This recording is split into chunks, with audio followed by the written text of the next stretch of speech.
عليكم ورحمة الله تعالى وبركاته. أكم جرتن نجا جرتني دعوتوتن كي يوجا جراتن الحمد لله رب العالمين ربي يرو كنا نجيف قلنا نقدنا جو هرا فيديو سنيك أبد فإن شاء الله هدو جالت تنجئين أبديك أبا إننسي ماليو جتن قشر يوكا جوجا برتقاناتي ماسك فولا كينياف هدو فايدة جمانوف قبو إنني وان أني أفكي يا جربه hedduu jaalattan jedhee yaada. Hojiin isaallee hedduu salphaadha jechuudha.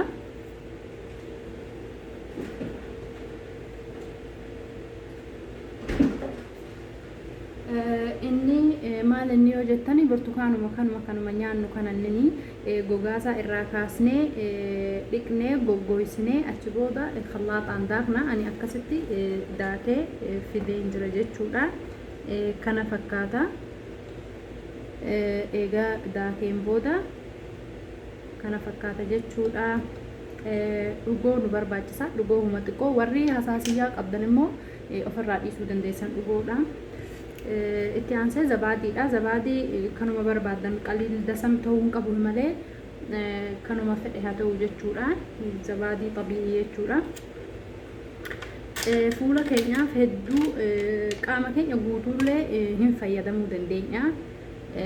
Maalifiin keessaafuu baatiitti yeroo takka qaama keenya guutuu kana heddummeessinee yeroo burtukaana nyaannu gatuu hin qabnu faayidaan isaa cimaadha waan ta'eef kahachuu qabna jechuudha. Goggoyfachuu qabna, goggoysnee daakuu qabna akkuma duraan siniif hime qaama keenya guutuu dibannee dhiqachuun keessaafuu baatiitti warri shamaraa hedduu gaariidha siniin jedha. Akkamitti fayyadamnaa isa jedhu walumaan laala. Yoo isinitti tole subscribe like share naa godhuu hin dagatinaadha. Yaada qabdanillee naaf kennaa. Warri na jajjabeessitanillee naaf galatoomaa isiniin jecha inshallah karaa hojiitti ceena jechuudha.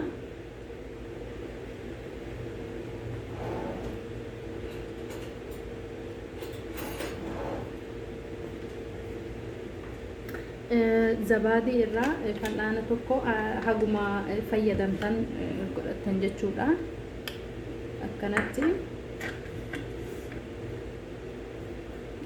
dhugoo asraa warri hasaasiyyaa qabdan yoo barbaadan mooyet wardii maa wardiidhaan jijjiirrachuu dandeessan jechuudha. Akkuma agartan sinitti mul'atee yaada hin heddummeessine wama xiqqoo godhe ani waan hasaasiyyaa irraa hin qabneef kuni haguma fayyadamtan harka keessan fuula keessan miila keessan boqquu waan hunda yoo dibachuu barbaadan heddummeessitan jechuu. Yoo fuula qofaa ta'e immoo akkanatti haguma nugiyaa jettan san fayyadamtan jechuudha.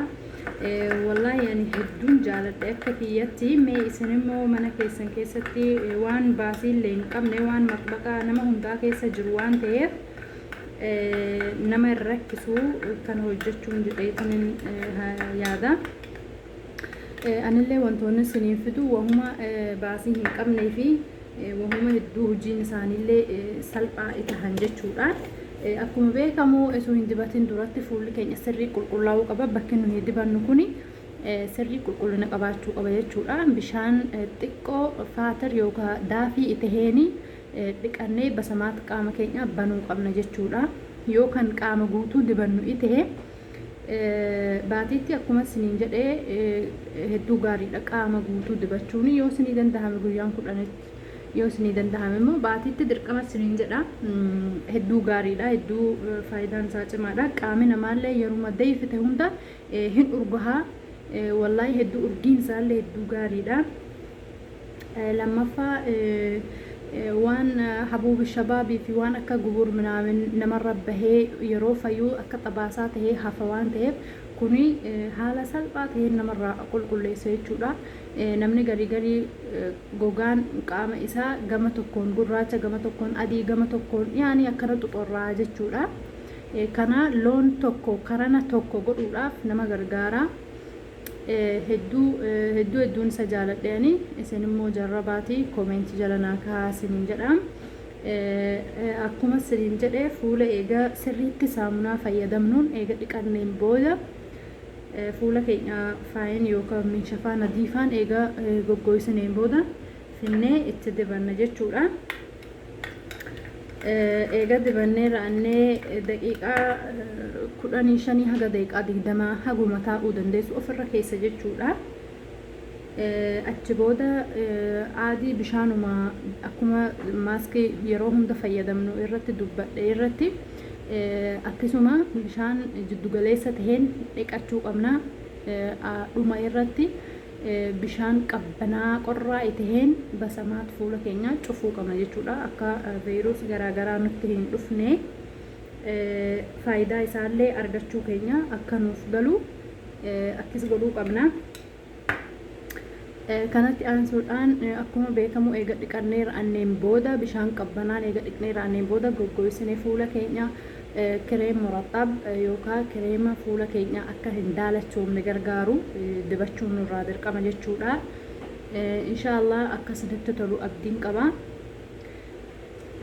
Inni lammeessaa wanni isin jechuu barbaade yeroo hunda yeroo maaskii dibattanii akkanumatti bishaanuma ho'aadhumaan dhiqattanii yookaan qabbanaallee ta'u basamaat cuftanii eega dhiistaniin booda akkanumatti dhiistanii alallee bahuu mana keessallee yoo teessan ala bahuun waaqe shamsi waan jedhamu waan aduu namarraa tiksu kireema aduu namarraa tiksu takkatti jira. Yoo warri hin beekne jira natti fakkaatu yoo jiraate koomeenti naaf kahaa sinin agarsiisa siniif fida jechuudha. Waaqe shamsiin hedduu gaariidha.